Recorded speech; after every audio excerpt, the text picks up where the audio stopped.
I have some news for you about the Bengals roster and a player you may not be too familiar with just yet.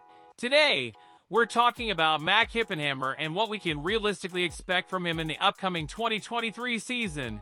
Make sure to hit that like button to show your support for the Bengals and to keep receiving more team updates here on YouTube. Let's go Nation! So, let's start from the beginning. After the conclusion of the 2023 NFL Draft, Hippenhammer found himself without a team. However, our Cincinnati Bengals saw potential in this young wide receiver from Miami and signed him as an undrafted free agent. Now, it's important to note that making the 53-man roster won't be an easy task for him, but anything is possible in football. Hippenhammer began his collegiate journey at Penn State, where he had a limited role, catching just 7 passes for 118 yards and 1 touchdown over 2 years. However, he made a move to Miami in 2020 and spent the last 3 years of his college career with the Redhawks. Before we continue, subscribe to the channel to get daily Bengals updates here on YouTube. During his time at Miami, Hippenhammer showed real promise.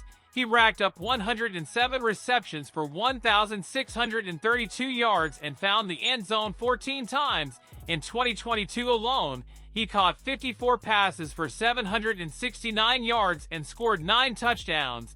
He proved to be a red zone threat, but now he faces the challenge of transitioning to the NFL, which is a whole different game, especially coming from the MAC conference. Now, let's talk about the Bengals wide receiver room. We have some solid locks to make the roster in Tyler Boyd, Ja'Marr Chase, and T. Higgins. Alongside them, Trenton Irwin seems like a good bet to secure a spot as well. That's already 4 receivers. If the Bengals decide to give some leeway to their rookies, that could open up 2 more spots. Players like Charlie Jones and Andre Iosivas are in the mix, and if I had to choose, Jones seems to have a better chance of making the team. So, we're looking at a depth chart of 6 players, with perhaps 1 spot remaining. That final spot would likely go to Stanley Morgan Jr. due to his contributions on special teams.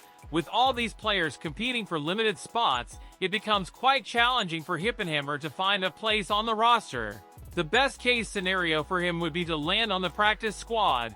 However, keep in mind that the Bengals have several receivers fighting for those precious roster and practice squad spots. So, it's safe to say that we might not see much of Hippenhammer on the field in 2023, at least not as a member of the Cincinnati Bengals. While he has shown potential, the competition is fierce, and the odds are against him. Make sure to turn on the notification bell on the channel to always be notified when more Cincinnati Bengals news comes out. Thanks for watching.